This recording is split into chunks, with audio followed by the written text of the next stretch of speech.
சதுரகிரி போற எல்லாருக்கும் சிவனை பார்க்க போறீங்க, கரெக்ட். ஆனா சக்தி எங்க இருக்குன்னு தெரியுமா?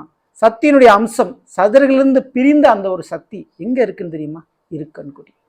இன்றைய பதில சதுரகிரிக்கும் இருக்கங்குடிக்கும் என்ன சம்பந்தம் அப்படின்றத பத்தி பார்க்க போறோம். சதுரகிரி போறவங்க எல்லாருமே கண்டிப்பா இருக்கங்குடியும் போவீங்க ஒரு நாள். ஸோ இன்றைய பதில அதை பத்தி பார்த்துருவோம். நல்லதே நடக்கும், ஓம் நம சிவாய்.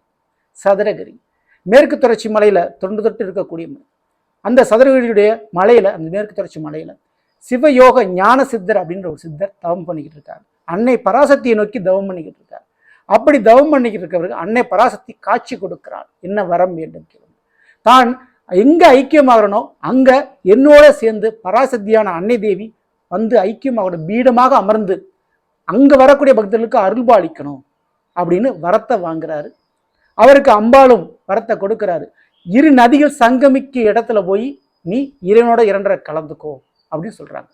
ஸோ அதன்படி அந்த இடத்தை தேர்வு செய்கிறாரு. ஒரு பக்கம் வைப்பாறு, இன்னொரு பக்கம் அர்ஜுனா நதி என்று சொல்ல ஓடக்கூடிய இந்த இரண்டு நதிகள் சங்கமிக்கக்கூடிய இடம் தான் இரு கண்குடி.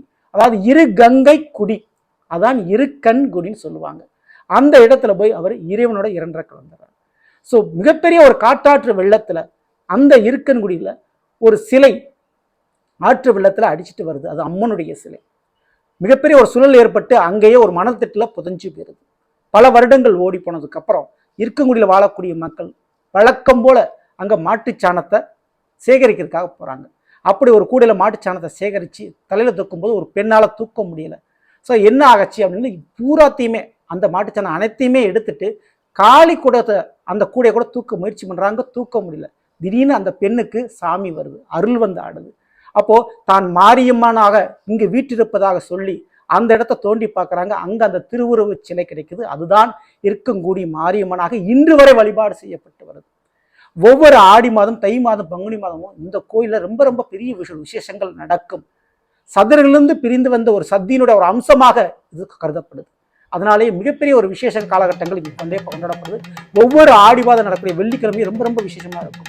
ஸோ கோடானகோடி பக்தர்களும் தொடர்ந்து வந்துக்கிட்டே தான் இருக்காங்க. இந்த இருக்கங்குடி மாரியம்மனை வணங்கும் போது என்னென்ன கிடைக்கும் அப்படின்னா, தீராத அம்மை நோய் பிரச்சனை, கைகால் வலி, மூட்டு வலி சம்பந்தமான பிரச்சனைகள் மற்றும் பரம்பரையா இருக்கக்கூடிய வியாதி பிரச்சனைகள் கண்டிப்பா நீங்க குடும்பத்துல நிறைய பேத்துக்கு எது குலதெய்வம் தெரியாதவங்க, அது தென் தமிழகத்துல வாழக்கூடியவங்களுக்கு இந்த இருக்கங்குடியவே குலதெய்வமா ஏற்றுக்கொண்டவர்கள் நிறைய பேர் இருக்கிறாங்க.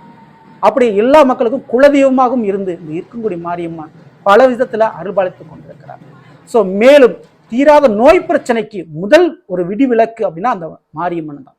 ஸோ அப்படிப்பட்ட மாரியம்மன் ஒவ்வொரு வருடமும் ஆடி மாதம், தை மாதம், பங்குனி மாதம் தாராளம் வணங்காம்.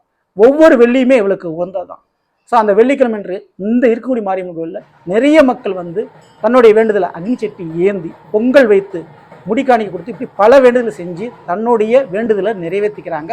நிறைய பேருக்கு சக்தி இன்னும் அருள்பாலித்து கொண்டிருப்பா அப்படின்னு சொன்னால் அதில் மிகையல்ல. அப்படி இருக்கங்குடி மாரியம்மன் தனித்துவமாக எப்படி சிவனிடமிருந்து பிரிந்து முருகப்பெருமான் தனக்குன்னு ஒரு நாடு, தனக்குன்னு ஒரு மாநிலம், தனக்குன்னு ஒரு இடத்தை உருவாக்கிக்கிட்டாரோ அதே போலதான் சக்தியானவள் சதுரிலிருந்து பிரிந்து வந்தாலும் இங்க இருக்கங்குடி மாரியம்மனாக தனக்குன்னு ஒரு தனி ராஜ்யத்தை உருவாக்கிக்கிட்டா அப்படின்ற மிக நிறைய பேர் இந்த வெள்ளிக்கிழமை ஆடி மாதத்துல நிறைய பஸ்கள்லையும் தன்னுடைய வண்டிகள்லையும் நிறைய பேர் பாத யாத்திரை நடந்து வந்து தன்னுடைய வேண்டுதல் நிறைவேற்றாங்க. அதை நம்ம கண்கூட இன்றளவும் நம்மளால பார்க்க முடியும். சரிங்களா? இரவு மணி எத்தனை மணி ஆனாலும் சரி இரவுல தான் மிக முக்கியமாக நடந்து வந்துகிட்டு இருக்காங்க. ஸோ அப்படிப்பட்டு சக்தி படைத்த அந்த தெய்வத்தின் மேல முழு நம்பிக்கை வச்சுதான் இந்த பக்தர்கள் வந்துகிட்டு இருக்காங்க.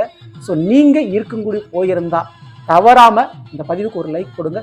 இருக்கங்குடி இதுவரை போகாதவர்கள் கண்டிப்பா விருதுநகர் மாவட்டம், விருதுநகர் பக்கத்தில் இருக்கக்கூடிய சாத்தூர்லேருந்து மிக அருகில் வெறும் 10 கிலோமீட்டர் தொலைவில் தான் இந்த இருக்கங்குடி மாரியம்மன் கோயில் அமைஞ்சிருக்குது. கண்டிப்பா போய் வணங்கிட்டு வாங்க. சதுரகிரி போகக்கூடிய எல்லா பக்தர்களும் கண்டிப்பா இருக்கங்குடி மாரியம்மனையும் தரிசனம் செய்ய வேண்டும். சரிங்களா?